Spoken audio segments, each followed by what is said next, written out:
Hu hu hu hu. Ada apa Bu Fia? Nggak apa-apa Bu Nisa. Bu Fia, kalau lagi sedih boleh kok peluk aku dulu.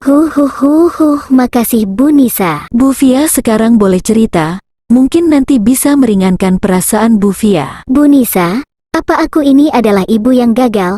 Aku sudah menahan emosi, menahan amarahku supaya tidak menyakiti anakku. Tapi ujung-ujungnya aku nggak berhasil. Aku tetap aja nggak bisa sabar. Dan barusan aku bentak anakku, bahkan sampai aku cubit.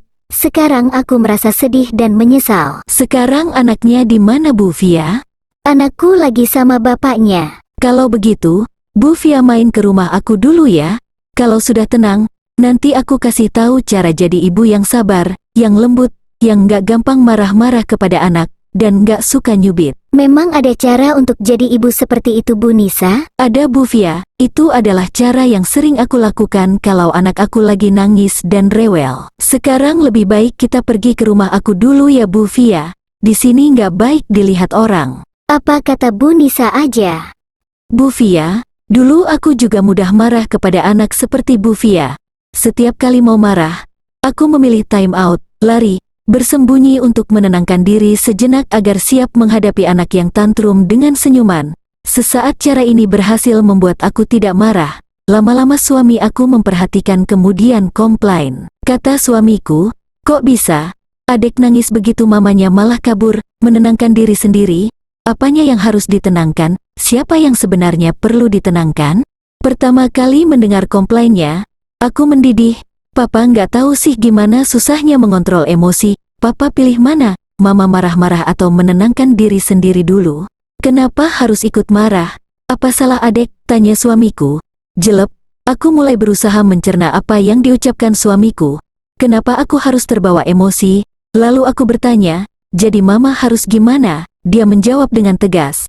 Peluk erat adek, tenangkan emosinya. Aku masih nggak percaya. Bagaimana mungkin bisa memeluk dan menenangkannya kalau mama sendiri nggak tenang? Suamiku menjawab, coba dulu aja, papa kalau lihat adek rewel, terus agak kesal sama dia, papa langsung peluk dia. Begitu papa memeluk adek, rasa kesal itu seketika hilang berganti rasa sayang. Ma, saat anak menangis, dia sedang membutuhkan sesuatu dari kita. Dia butuh kita untuk membuatnya nyaman. Makanya, kalau mama malah lari menenangkan diri sendiri, papa jadi sebal. Jangan lari Ma, hadapi tangisannya, berikan rasa nyaman, peluk dia, lepaskan emosi kita sendiri saat memeluk anak, insya Allah dia akan lebih mudah ditenangkan. Sejak saat itu, saat menemui kondisi yang membuat aku hampir marah ke anak, aku coba mempraktekkan nasihat suamiku. Aku juga berusaha reframing apa yang aku lihat dari sudut pandang yang positif. Dan setelah aku reframing banyak hal yang menyebabkan anak tantrum, sebenarnya memang marah itu tidak diperlukan. Anak tidak akan berulah kalau kita sudah memenuhi haknya dengan sebaik-baiknya. Anak menyobek-nyobek buku, aku reframing mungkin aku yang kurang menstimulasi motorik halusnya sehingga dia belum cekatan memegang dan membolak-balikkan buku. Tak perlu marah, kasih senyuman, lalu ajak anak merapikan buku yang disobek sambil bermain. Anak berteriak-teriak karena keinginannya nggak diturutin. Aku reframing mungkin aku kurang memperhatikannya saat dia bersikap baik, sehingga dia mencari perhatian dengan cara berteriak, peluk, minta maaf, biarkan dia melepaskan emosinya. Setelah reda tanyakan apa keinginannya baik-baik. Anak rewel minta ditemenin bermain padahal aku lagi capek abis pulang kerja, atau abis melakukan seabrek pekerjaan rumah tangga. Aku reframing bukan salah dia. Aku yang belum menunaikan kewajibanku menemaninya bermain. Dia hanya meminta haknya. Tak adil jika aku memintanya mengerti kalau aku capek. Dia hanya seorang balita, akulah orang yang dewasa. Tarik nafas, cuci muka atau wudhu, kembali temui anak, dan ajak dia bermain sesukanya dengan sepenuh jiwa dan raga. Anak bikin rumah berantakan, aku reframing alhamdulillah rumahnya jadi lebih hidup. Itu artinya anak sehat. Ingat saat dia tergolek lemas di bangsal rumah sakit, rumah memang rapi, tapi tak ada tawa yang bergema di udaranya. Penuhi dulu hati dengan syukur, lalu ajak merapikan mainan sama-sama sambil bernyanyi atau main game.